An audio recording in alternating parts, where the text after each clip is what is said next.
In the coming presentations, we will focus on defining specific combinational functions and the corresponding functional blocks. These functions have special importance in digital design. In the past, these blocks were manufactured as small to medium-scale integrated circuits. While today we have VLSI, very large-scale integrated circuits, they are definitely built using these smaller functional blocks. A lot of VLSI are sequential circuits. We'll get to exploring these in the next module. We can actually combine the combinational blocks we're making right now with storage elements to get sequential circuits. So we'll focus on the combinational blocks for the time being. As you can see in this diagram, inputs can come from the external environment or from storage. The same is true of outputs.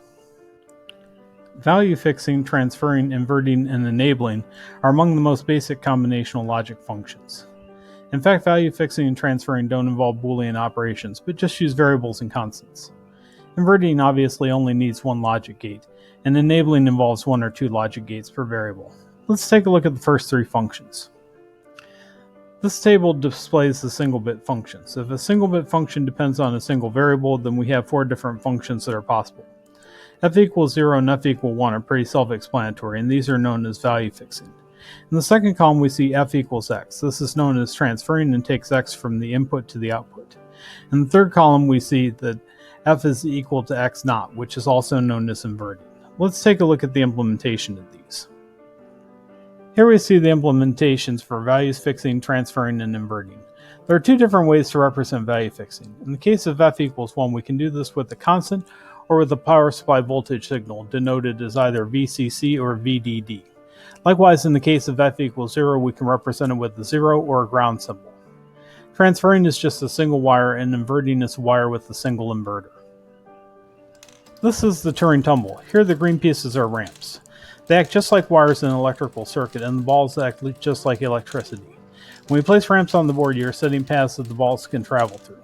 Just like how wires set up paths that electricity can follow in circuits for transfer. Here we've implemented a function to drop a single blue ball followed by all the red balls.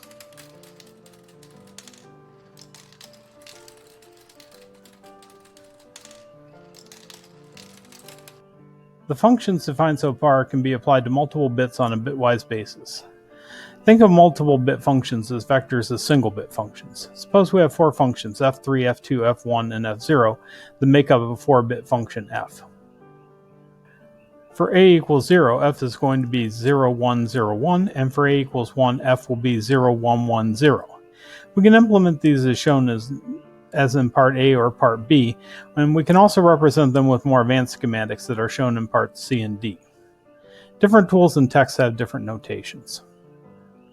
Value fixing, transferring, and inverting have a variety of applications in logic design. Major application of fixed and temporary value fixing is in programmable logic devices. Let's take a look at a concrete example of controlling lighting in a lecture hall. Consider a lecture hall with switches that control the lighting. There are two switches, P and R. P is in the front and R is adjacent to a door in the rear. H stands for house lights, which can be turned on or off.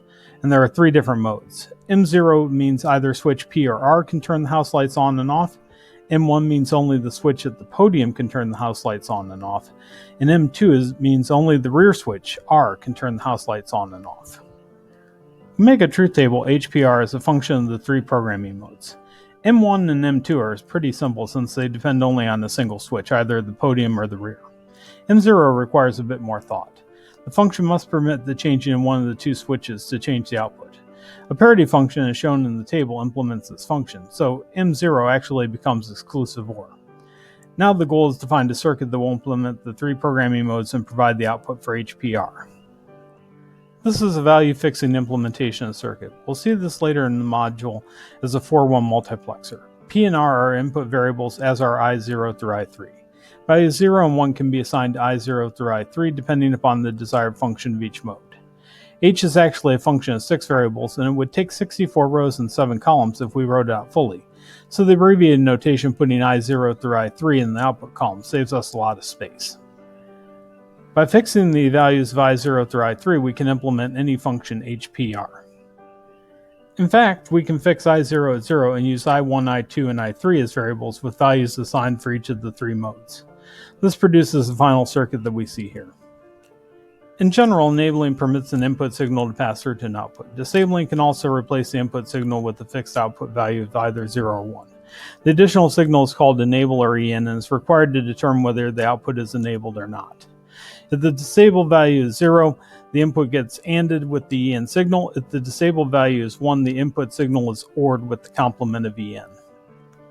In most cars, you can only operate the lights, radio, and power when the ignition switch is turned on. In this case, the ignition switch acts as an enabled signal. Let's see how this would work. For the items just mentioned in our car, these are the input signals. There's the ignition switch, light switch, radio switch, and the power window switch. In addition, we have accessory control values for lights, L, radio, R, and power windows, W.